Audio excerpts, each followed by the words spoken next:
इस वीडियो में हम चैप्टर 50 पढ़ेंगे, urine formation.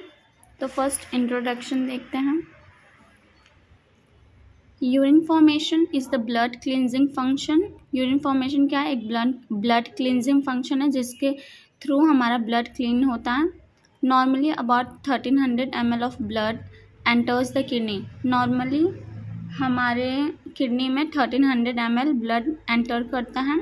Total 26% of cardiac output का कितना percent? 26%। Kidneys excrete the unwanted substances along with water from the blood as urine.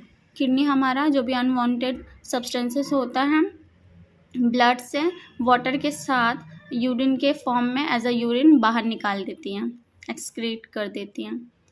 Normal urinary output कितना होता है? Normal urinary output in a normal person is 1 to 1.5 litre पर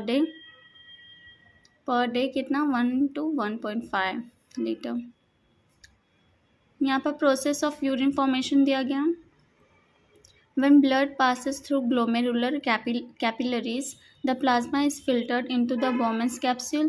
जब blood हमारा glomerular capillaries के through pass होता है तो हमारा जो प्लाज्मा होता है वो फिल्टर कर दिया जाता है बोमेंस कैप्सूल के अंदर। This process is called glomerular filtration. इस प्रोसेस को ही हम ग्लोमेरुलर फिल्ट्रेशन कहते हैं। Filtrate from बोमेंस capsule passes through the tubular portion of the nephron. जो फिल्टरेट फॉर्म हुआ है वो बोमेन कैप्सूल से हमारा जो ट्यूबुलर पोर्शन होता है नेफ्रॉन का वहाँ पास कर दिया जाता है। While passing through the tubule, the filtrate undergoes various changes both in quality and in quantity। पास होते समय ट्यूब्यूल से जो फिल्ट्रेट हैं उसमें बहुत सारे चेंजेस होते हैं, क्वालिटी में भी और क्वांटिटी में भी। Many wanted substances like glucose, amino acids, water and electrolytes are reabsorbed from the tubules।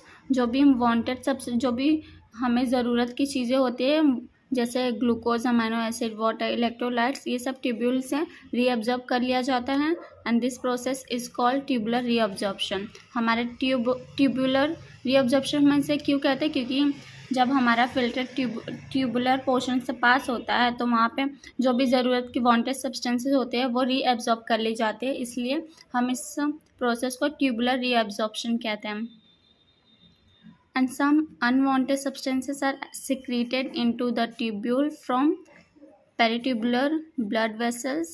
This process is called tubular secretion or excretion।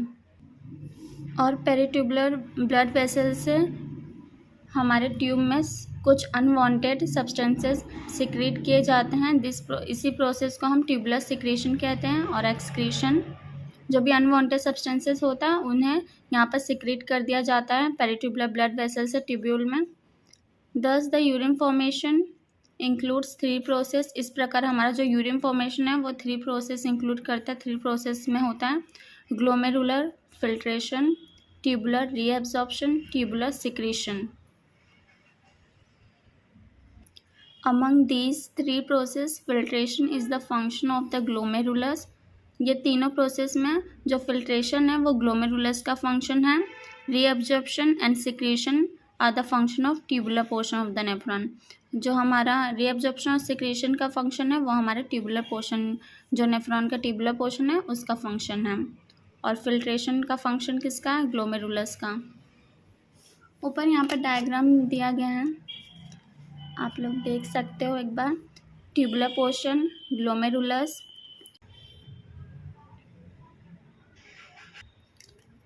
अब हम ग्लोमेरुलर फिल्ट्रेशन के बारे में पढ़ेंगे। Introduction. Glomerular filtration is the process by which the blood is filtered while passing through the glomerular capillaries bye filtration membrane. Glomerular filtration वो process है जिसके द्वारा हमारा ब्लड फिल्टर्ड किया जाता है जब वो ग्लोमेरुलर कैपिलरीज के थ्रू पास होता है bye filtration membrane. Glomerular filtration वो प्रोसेस है जिसके द्वारा हमारा ब्लड फिल्टर्ड किया जाता है जब वो ग्लोमेरुलर कैपिलरीज से पास होती हैं बाय फिल्ट्रेशन मेम्ब्रेन के द्वारा। It is the first process, ये फर्स्ट प्रोसेस है ऑफ यूरिन फॉर्मेशन का। The structure of filtration membrane is well suited for filtration. जो स्ट्रक्चर ऑफ फिल्ट्रेशन मेम्ब्रेन का वो बहुत ही परफेक्ट वेल सूटेड है फिल्ट्रेशन के लिए। Filtration membrane is formed by 3 layers: glomerular capillary membrane, basement membrane, visceral layer of Bowman's capsule। First हम glomerular capillary membrane के बारे में पढ़ेंगे। Glomerular capillary membrane is formed by single layer of endothelial cells which are attached to the basement membrane. जो हमारा glomerular capillary membrane है वो single layer of endothelial cell से बना हुआ है जो हमारे बेसमेंट मेम्ब्रेन के साथ अटैच्ड होता है। The capillary membrane has many pores called fenestrae और filtration pore with a diameter of 0.1 micron. जो हमारा कैपिलरी मेम्ब्रेन है उसमें बहुत सारे पोर्स होते हैं। उन पोर्स को हम फिल्ट्रेशन पोर्स कहते हैं जिनका डायमीटर होता है 0.1 माइक्रोन। सेकेंड है हमारा basement membrane. Basement membrane of glomerular capillaries and basement membrane of visceral layer of Bowman's capsule fuse together. जो हमारा ग्लोमेरुलर कैपिलरीज का बेसमेंट मेम्ब्रेन है और जो विस्टरल लेयर का बेसमेंट मेम्ब्रेन है दोनों एक दूसरे के साथ फ्यूज हो जाता है। The fused basement membrane separates the endothelium of glomerular capillary and endothelium of visceral layer of Bowman's capsule। जो हमारा fused basement membrane है वो क्या करता है, जो ग्लोमेरुलर कैपिलरी का एंडोथीलियम है और जो बोमेंस कैप्सूल के विसरल लेयर का एपिथीलियम है और दोनों को सेपरेट कर देता है। Fused basement membrane. Visceral layer of Bowman's capsule. This layer is formed by a single layer of flattened epithelial cells resting on a basement membrane। ये जो हमारा विसरल लेयर है ये लेयर हमारा single layer of flattened epithelial cell से बना हुआ है जो बेसमेंट मेम्ब्रेन पर रेस्टिंग ऑन मतलब जो बेसमेंट मेम्ब्रेन पर होता है रेस्ट करता हुआ, आराम करता हुआ। Each cell is connected with the basement membrane by cytoplasmic extension called pedicles or field। प्रत्येक जितना भी हमारा बेसमेंट मेम्ब्रेन है वो साइटोप्लाज्मिक एक्सटेंशन के द्वारा कनेक्टेड है। इससे ही जो ये साइटोप्लाज्मिक जो एक्सटेंशन है उसे हम पेडिकल्स कहते हैं। और फिर epithelial cells with pedicels are called podocytes. जो एपिथेलियल सेल्स हैं अगर उनके पास पेडिकल्स होगा तो हम उन्हें पोडोसाइट्स कहेंगे। Pedicels interdigitated and leave small cleft like spaces in between. जो पेडिकल्स हैं वो स्मॉल क्लेफ्ट लाइक बीच में स्पेस छोड़ते हैं उस अपने बीच में। This cleft like space is called slit pore और फिल्ट्रेशन स्लिट। जो क्लेफ्ट लाइक स्पेस जो छोड़ते पेडिकल्स उन्हें हम स्लिट पोर्स कहते हैं और या फिर हम फिल्ट्रेशन स्लिट भी कह सकते हैं। Filtration take place through this slit pores. जो हमारा फिल्ट्रेशन होता है वो इसी स्लिट पोर्स के द्वारा थ्रू होता है।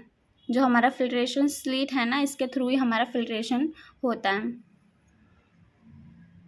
नेक्स्ट है process of glomerular filtration. When blood passes through glomerular capillaries, the plasma is filtered into the Bowman's capsule। जब हमारा ब्लड पास होता है ग्लोमेरुलर कैपिलरीज से तो जो प्लाज्मा होता है वो फिल्टर कर दिया जाता है into Bowman's capsule। Bowman's capsule में all the substances of plasma are filtered. जो भी प्लाज्मा का और जितने भी सब्सटेंसेस होते हैं सब फिल्टर कर दिए जाते हैं except the plasma protein. Plasma protein को छोड़कर प्लाज्मा प्रोटीन नहीं फिल्टर होता। This filtered fluid is called glomerular filtrate. जो ये यहाँ पर फिल्ट्रेशन हुआ उस फ्लूइड को हम ग्लोमेरुलर फिल्ट्रेट कहते हैं। अब है हमारा ultra filtration. Glomerular filtration is called ultra filtration. जो हमारा ग्लोमेरुलर फिल्ट्रेशन होता है वो उसे हम अल्ट्रा फिल्ट्रेशन कहते हैं because even the minute particles are filtered. क्योंकि इसके थ्रू छोटे से छोटा माइन्यूट पार्टिकल भी फिल्टर कर दिया जाता है, छोटे से छोटा पार्टिकल भी। But the plasma protein are not filter due to large molecular size. लेकिन प्लाज्मा प्रोटीन नहीं फिल्टर किया जाता क्योंकि उसका जो साइज़ है वो क्योंकि उसका साइज़ बड़ा होता है। लार्जर मोलिकुलर साइज़ के वजह से प्लाज्मा प्रोटीन को फिल्टर नहीं किया जाता। The protein molecules are larger than the filtration pores. जो हमारा ये प्रोटीन मॉलिक्यूल का जो साइज़ है वो फिल्ट्रेशन पोर से बड़ा होता है। Present in the endothelium of capillaries, thus the glomerular filtration contain all the substances present in plasma except plasma protein. इस प्रकार जो हमारा ग्लोमेरुलर फिल्ट्रेट है वो उसके पास सभी सब्सटेंसेस उसमें प्रेजेंट होते हैं एक्सेप्ट प्लाज्मा प्रोटीन को छोड़कर, क्योंकि प्लाज्मा प्रोटीन का मॉलिक्यूलर साइज़ बड़ा होता है इसलिए वो फिल्टर नहीं हो पाता। अब हम ग्लोमेरुलर फिल्ट्रेशन रेट देखेंगे क्या होता है। Glomerular filtration rate GFR is defined as a total quantity of filtrate formed in all nephrons of both the kidneys in a given unit of time। हमारा दोनों किडनी के द्वारा जितना भी फिल्ट्रेट फॉर्म्ड होता है in a given unit of time, एक particular time में, उसे हम GFR कहते हैं, glomerular filtration rate. Normal GFR दिया गया है 125 ml पर मिनट और अबाउट 180 लीटर पर डे। हमारे NCERT में सिंपल वे में लिखा है the amount of filtrate form by the kidney per minute is called glomerular filtration rate. जितना भी फिल्ट्रेट हमारा फॉर्म होता है पर मिनट में किडनी के द्वारा, हम उससे ग्लोमेरुलर फिल्ट्रेशन रेट कहते हैं। In a healthy individual approximately 125 ml per minute, that is 180 litre per day. Same है, बस यहाँ पर मिनट दिया गया है, मेंशन किया गया है, बाकी वैल्यूज़ तो सेम ही हैं, 125 ml पर मिनट और about 180 litre per day in normal and individual, healthy individual. अब हम फैक्टर्स अफेक्टिंग GFR पढ़ेंगे। कौन कौन से फैक्टर्स है जो GFR को अफेक्ट करते हैं। First, renal blood flow. Second, tubuloglomerular feedback. Third, glomerular capillary pressure. Fourth, colloidal osmotic pressure. Fifth, hydrostatic pressure in Bowman's capsule। Sixth, constriction of afferent arteriole। Seventh, constriction of efferent arteriole। Eight है हमारा systemic arterial pressure. Nine है हमारा sympathetic stimulation. Tenth, surface area of capillary membrane, permeability of capillary membrane 11th। Twelfth है हमारा contraction of glomerular mesangial cells. 13th है हमारा hormonal and other factors. So यहाँ पे 13 फैक्टर्स दिए गए हैं जो GFR को अफेक्ट करते हैं, लेकिन इसमें से हम 7 फैक्टर्स पढ़ेंगे। तो फर्स्ट फैक्टर हमारा क्या है, रीनल ब्लड फ्लो। इसके बारे में पढ़ते हैं किस तरीके से ये अफेक्ट करता है GFR को। It is the most important factor that is necessary for glomerular filtration. जो ये हमारा फैक्टर है रीनल ब्लड फ्लो, ये सबसे ज़्यादा ज़रूरी होता है ग्लोमेरुलर फिल्ट्रेशन के लिए। GFR is directly proportional to renal blood flow. जो हमारा GFR है वो डायरेक्टली प्रोपोर्शनल होता है रीनल ब्लड फ्लो के। Normal blood flow to the both of the kidneys is 1300 ml per minute. The renal blood flow itself is controlled by auto regulation. जो हमारा renal blood flow है वो खुद से control होता है by auto regulation. Auto means खुद से, रेगुलेशन खुद से कंट्रोल होता है। सेकेंड फैक्टर हम देखेंगे glomerular capillary pressure. Glomerular filtration rate is directly proportional to glomerular capillary pressure. जो हमारा ग्लोमेरुलर फिल्ट्रेशन रेट है वो ग्लोमेरुलर कैपिलरी प्रेशर से डायरेक्टली प्रोपोर्शनल होता है। अगर ग्लोमेरुलर कैपिलरी प्रेशर बढ़ेगा तो ग्लोमेरुलर फिल्ट्रेशन रेट भी बढ़ेगा। Normal glomerular capillary pressure is 60 mm mercury. जो हमारा नॉर्मल ग्लोमेरुलर कैपिलरी प्रेशर होता है कितना होता है, 60 mm mercury. When glomerular capillary pressure increases the glomerular filtration rate also increase. जैसा मैंने बताया डायरेक्टली प्रोपोर्शनल है, तो ग्लोमेरुलर कैपिलरी प्रेशर अगर बढ़ेगा तो हमारा GFR भी बढ़ेगा। Capillary pressure in turn depends upon the renal blood flow. जो हमारा कैपिलरी प्रेशर है वो एक तरीके से हमारा रीनल ब्लड फ्लो पर डिपेंड करता है एंड आर्टेरियल ब्लड फ्लो पर भी डिपेंड करता है। थर्ड है हमारा constriction of efferent arteriole. Efferent arteriole में कॉन्स्ट्रिक्शन होने की वजह से ब्लड फ्लो जो होता है ग्लोमेरुलर कैपिलरीज को वो कम हो जाता है, विच इन टर्न रिड्यूसेस GFR, जिसके वजह से हमारा GFR भी कम हो जाता है। जब ब्लड फ्लो ही ग्लोमेरुलर कैपिलरीज को कम जाएगा तो हमारा GFR भी कम ही मिलेगा। Factor surface area of capillary membrane. GFR is directly proportional to the surface area of the capillary membrane. जो हमारा GFR है वो हमारे सरफेस एरिया जो है कैपिलरी मेम्ब्रेन का उससे डायरेक्टली प्रोपोर्शनल होता है। अगर हमारा सरफेस एरिया बढ़ेगा तो GFR भी बढ़ेगा। If the glomerular capillary membrane is affected as in case of some renal disease, अगर हमारा जो ग्लोमेरुलर कैपिलरी मेम्ब्रेन है अफेक्ट होगा अगर किसी भी रीनल डिजीज़ के वजह से, रीनल मतलब तो आपको पता ही, किडनी से रिलेटेड हमें कोई भी डिजीज़ होगा तो उसके वजह से क्या होगा, जो सरफेस एरिया है फिल्ट्रेशन का वो भी कम हो जाएगा। So there is reduction in GFR। तो सरफेस एरिया कम होगा तो हमारा GFR भी कम होगा, क्योंकि दोनों डायरेक्टली प्रोपोर्शनल है ना। फिर हमारा 11th क्या है, permeability of capillary membrane. GFR is directly proportional to the permeability of the glomerular capillary membrane. जो हमारा GFR है वो डायरेक्टली प्रोपोर्शनल है हमारे कैपिलरी मेम्ब्रेन के परमेबिलिटी पर से। In many abnormal conditions like hypoxia, lack of blood supply, presence of toxic agents etc., the permeability of the capillary membrane increases। बहुत सारे एबनॉर्मल कंडीशन में कौन कौन से एबनॉर्मल कंडीशंस भी यहाँ पे मेंशन किए गए हैं, कौन कौन से, hypoxia, lack of blood supply, presence of toxic agents, जो भी ये सब होते हैं उनके वजह से जो हमारे कैपिलरी मेम्ब्रेन का परमेबिलिटी होता है वो बढ़ जाता है। In such conditions even plasma proteins are filtered and excreted in urine. ऐसे कंडीशन में जो हमारा प्लाज्मा प्रोटीन होता है ना वो भी फिल्टर्ड हो जाता है और वो यूरिन के थ्रू एक्सक्रीट कर दिया जाता है, यूरिन में एक्सक्रीट होता है। आप लोग को पता ही था, हमने पढ़ा था कि जो प्लाज्मा प्रोटीन है वो फिल्टर नहीं होता, उसको प्लाज्मा प्रोटीन को छोड़कर जितने भी चीज़ें थी हमारे सब फिल्टर हुए थे, सिर्फ प्लाज्मा प्रोटीन फिल्टर नहीं होता, क्योंकि जो प्लाज्मा प्रोटीन है उसका मॉलिक्यूलर साइज़ बड़ा होता है, जिसके वजह से जो हमारा फिल्ट्रेशन स्लीट है उससे बड़ा हमारा ये प्लाज्मा प्रोटीन का मॉलिक्यूलर साइज़ होता है, जिसके वजह से वो फिल्ट्रेशन स्लीट के थ्रू फिल्टर नहीं हो पाता।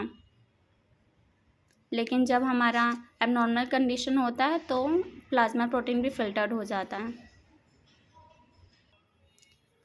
13th है हमारा hormonal and other factors. Many hormones and other secretory factors alter GFR by affecting the blood flow through glomerulus. Factors increasing GFR by vasodilation। क्या क्या फैक्टर हैं, atrial natriuretic peptide, brain natriuretic peptide, cyclic AMP, adenosine monophosphate, dopamine, endothelium derived nitric oxide, prostaglandins E2, prostaglandins PG और E2 ऐसे denote किया गया। और factors decreasing GFR by vasoconstriction. किस तरीके से वेजो कॉन्स्ट्रिक्शन के द्वारा GFR कम होता है, angiotensin 2, endothelin, noradrenaline, platelet activating factor, platelet derived growth factor, prostaglandin F2 PGF2। Vasodilation के थ्रू कैसे GFR हमारा बढ़ गया, किन किन फैक्टर्स के वजह से, और कैसे वेजो कॉन्स्ट्रिक्शन के द्वारा हमारा GFR कम हो गया, ये सब फैक्टर्स की वजह से। तो आप ये सब फैक्टर्स या 6 फैक्टर्स दिए गया, आप इसमें से 3-4 भी याद रखोगे तो बहुत है। तो ये सब हमारा हार्मोनल और अदर फैक्टर्स थे जो हमने अभी पढ़ा। इसमें हार्मोन्स भी और बहुत सारे अदर फैक्टर्स भी हैं। ये जो फैक्टर्स अफेक्टिंग जीएफआर है, ये इम्पोर्टेंट क्वेश्चन है, एग्ज़ाम में पूछा जाता है। हमें तो एग्ज़ाम में पूछा गया था, आई थिंक दो बार पूछा गया था फैक्टर्स अफेक्टिंग जीएफआर। तो आप लोग भी इसे अच्छे से ये पढ़ लेना। और बहुत सारे यहाँ पे 13 फैक्टर्स है, आप इसमें से 5-6 भी याद रखोगे तो उतना तो काफ़ी है। अच्छे से याद रखना, समझ लेना किस तरीके से जो ये फैक्टर्स हैं जीएफआर को रेगुलेट करते हैं कम होने पर और ज़्यादा होने पर। तो हमारा चैप्टर कंप्लीट हो चुका है यूरिन फॉर्मेशन। नेक्स्ट वीडियो में हम नेक्स्ट चैप्टर स्टार्ट करेंगे। तब तक के लिए बाय बाय, मिलते हैं नेक्स्ट वीडियो में।